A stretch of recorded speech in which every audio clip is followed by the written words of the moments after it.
So ఎవరు opportunity ఇవ్వకపోతే మనం మనమే క్రియేట్ చేసుకోవాలి అనే పాయింట్. ఓకే. నా సర్టెన్ ఏజ్ ఇప్పుడున్న నేనున్న ఏజ్‌లోని, నేనున్న సిట్యుయేషన్‌లోని ఎవరిని ఎళ్లి first of all for example ఎవరితోనో కొలాబరేట్ అవుదాం అనుకుందాం. ఫస్ట్ క్వెషన్ అడిగేది నువ్వేం సినిమా చేసావు అని అడుగుతారు. ఎవరితోన్నా యాక్టర్‌లు అవుదామన్నా ఓకే. యాక్టర్‌లు అయితే సబ్జెక్ట్ పెట్టి వస్తారు. ప్రొడ్యూసర్‌తోని ఏదైనా బ్యానర్‌తో కొలాబరేట్ అవుదాం అంటే నాతో ఎందుకు అవుతారు? నేనే సినిమా చేశాను. నేనేం చేయలే. అండ్ ఆఫ్ ఇట్ నాకు నేనున్న ఏజ్‌లో అంత అడగాల్సిన అవసరం లేదు. నేనున్న సిట్యుయేషన్‌లో అడగాల్సిన అవసరం లేదు. నేను ఈ మనీ ఐ కెన్ అఫోర్డ్.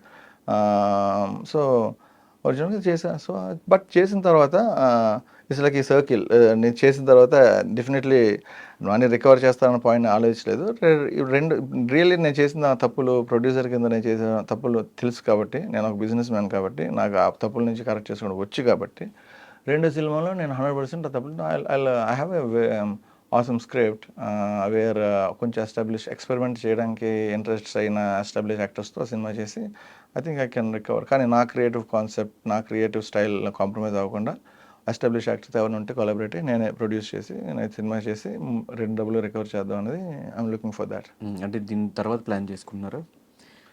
ఇంకా నార్మల్. ఇండస్ట్రీలో కూడా రికవరీ పర్సెంటేజ్ చాలా తక్కువ ఉంది. ఆల్మోస్ట్ వస్తే సినిమా గట్టిగా వస్తుంది, లేదంటే పోతే అలాగే పోతూ ఉంటాయి.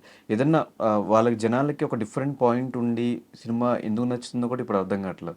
మజమల్ బాయ్స్ రీసెంట్గా వాళ్ళు పెట్టిన తక్కువైనా కూడా కలెక్ట్ చేసింది 230 సిఆర్ కలెక్ట్ చేసింది. సో అలాంటి పాయింట్స్ ఏమైనా ఉంటే తప్ప జనాలు యాక్సెప్ట్ చేయట్లేదు. మీ దగ్గర అలాంటి పాయింట్స్ ఉన్నాయా? మీరు రెడీగా ఉన్నాయా స్క్రిప్ట్స్ అవంతా?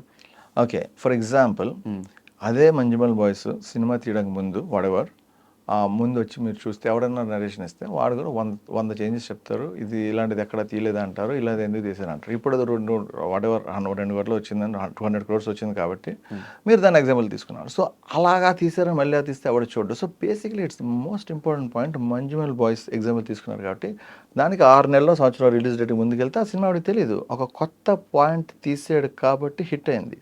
సో అలాంటి కొత్త పాయింట్లు మనం ఎతకాలి. అలాంటి పాయింట్ మీద తీయాలి. నాది నెక్స్ట్ మూవీ గురించి పక్కన పెడితే this is a good point. This is very nice point. ఇంకా ఈ పాయింట్తోనే మీరు కొడదామని ఫిక్స్ అయ్యారు. కొడదాం అన్నది బాల్ వేసే ముందు బ్యాట్స్మెన్కి ఏం కొడతారని అడిగితే ఆడేం చెప్తాడు చెప్పండి. సో సో అటు సైడ్ కూడా రిలీజ్ అవుతుందా మీ మీ సైడ్ కంట్రీస్లో? నో లేదు. నేను ఓన్లీ ఇండియాలోనే, తెలుగులోనే. నాకు బేసికలీ చెప్తాను కదా ఈ తెలుగు సినిమా తీస్తేనే satisfaction. I can easily make a movie there but I will be happy only if I make a Telugu movie. ఓటీటీలో ఐ థింక్ హిందీలో కూడా డబ్ చేసి పెడతా. బట్ రిలీజ్ అయితే అది ఓన్లీ తెలుగు థియేటర్స్లో అవుతుంది. సో మిమ్మల్ని అంతగా ఇన్స్పైర్ చేసిన వ్యక్తి ఎవరు? No we take inspiration from many things. ప్రతి దాని గురించి ఐ టేక్ ఇన్స్పిరేషన్ ఫ్రమ్ ప్రతి విషయంలో everyday we inspire from many people. So ఒక పర్టికులర్ సిచ్యువేషన్ అంటూ ఏం లేదు. పర్టికులర్ పర్సన్ కానీ సిచ్యువేషన్ కానీ అలాంటిది ఏం లేదు. అట్లీస్ట్ ఏదో ఒక హీరోని చూసి ఇన్స్పైర్ అవుతూ ఉంటాం, ఏదైనా డైరెక్టర్ని చూసి ఇన్స్పైర్ అవుతూ ఉంటాం, అట్లా ఎవరు అని? అంటే అదే చెప్తాను కదా, మల్టిపుల్ అలా చెప్పుకుని వస్తే ప్రతి మైన్యూట్ డీటెయిల్స్ చాలా ఉంటాయి. ఫస్ట్ టైం నా లైఫ్లో జేడీ చక్రవర్తి పరిగెట్టుకుని వెళ్తూ ఆటోని గుద్దుకుంటే ఏ రోజైతే అని చెప్పి సాంగ్ స్టార్ట్ అవుతుంది. గులాబీ షార్ట్ మై గ్రేటెస్ట్ ఇన్స్పిరేషన్. ఒక ట్రాజడీ నుంచి ఈరోటిక్ రొమాంటిక్ సాంగ్ కట్ చేస్తే ఆ ఎడిట్ మా ఇన్స్పిరేషన్. సో ట్రాజడీని ఈరోటిక్ని ఒక్క సింగిల్ కట్తో బ్లెండ్ చేసి అసలు చేసి మళ్ళీ సో అలా and as a personality maybe only one and only RGV in India బాగా ఇష్టం. అండ్ ఫ్రెంచ్లోని గ్యాస్పర్ నోయ్ అని చెప్పి ఒక డైరెక్టర్ ఇష్టం. అండ్ క్వింటన్ టారెంటినో చెప్పిన ఒక quotation, make a movie that doesn't exist if you don't make it అంటే ఆ కొటేషన్ చాలా ఇష్టం. అందుకని any movie we make shouldn't exist if you don't make. So అలా ఆ కొటేషన్ బట్టి those are few things I'm inspired with. So మీ ఎంప్లాయీస్కి కానీ మీ టీంకి కానీ చూపించినప్పుడు వాళ్ళ రెస్పాన్స్ ఎలా ఉంది? ఎందుకు ప్రమోషన్స్లో కూడా హీరో హీరోయిన్లు కాకుండా ఓన్లీ మీరు ఒక్కళ్ళే వస్తున్నారు? హీరోయిన్స్ హీరో వాళ్ళకి ఏంటంటే ఐ థింక్ నేను నా మాట వింటారనుకుని అదే చెప్తాను చూడండి. This is very good question. I tell you something. ప్రతివాడు అందరూ ఇండస్ట్రీలో వాడు పబ్లిక్ అంతా ప్రొడ్యూసర్స్, డైరెక్టర్స్, యాక్టర్స్ని ఎక్స్ప్లోయిట్ చేస్తారు అని చెప్పి చాలా మాట వింటుంటారు, అందరూ వింటారు. కానీ నాలాంటోడు కానీ ఎవరన్నా వేరే దేశం నుంచి అంటే ఇక్కడ వాళ్ళకంటే మేబీ తెలుసు కాబట్టి గ్రౌండ్ వర్క్ చేస్తారు కాబట్టి ఓకే. కానీ ఈ ఊరే తెలియదు ఏది అంటే అవుట్ ఇక్కడ నిజంగా పెద్ద కనెక్షన్స్ నాకు ఇక్కడికి వస్తే ఎక్కడ కెమెరా హైర్ చేయాలి, మేనేజర్ని మంచోని ఎలా సెలెక్ట్ చేయాలనే విషయం కూడా నాకు తెలియదు. కానీ వచ్చి సినిమా తీద్దామని వచ్చా. అలాగా జీరో నాలెడ్జ్తో డబ్బులు కథ పెట్టుకొని సినిమా తీద్దామని వచ్చినోడు ఎంత దారుణంగా ఎక్స్ప్లోయిట్ చేస్తారనే విషయం ఎవడు మాట్లాడు. సో ఆ ఎక్స్‌ప్లనేషన్‌లోనే పని అయిపోయిన తర్వాత కనీసం నా ఫోన్‌లు కూడా ఎత్తరు ఎవరు. కారణం నేను ఒక ఎస్టాబ్లిష్డ్ డైరెక్టరో, రైటరో కాదు కాబట్టి. అంతే. That's all. నాకు ఆ యాటిట్యూడ్ నచ్చలేదు ఆళ్ళది. అంటే యాటిట్యూడ్ సినిమా నేను కొత్తోళ్ళతో చేస్తే ప్రాణం పెడతాననుకోండి. నాకెవడన్నా నేను చేద్దాం అనే దాంట్లో నాకు ఎక్స్‌పీరియన్స్ దాంట్లో నాకు ఇంట్రెస్ట్ ఉన్న దాంట్లో ఛాన్స్ ఇస్తే నా ప్రాణం పెట్టేస్తా. అలా పెట్టినోళ్ళు యాక్టర్లు చాలామంది ఉంటారు. ఆళ్ళు పైకొచ్చారు. అలా పెట్టినోళ్ళు కొంతమంది ఉంటారు. ఆళ్ళు పైకి రారు. అందుకే ఆళ్ళు పైకి రారు. ఇప్పుడు నాతో బయటికి రారు.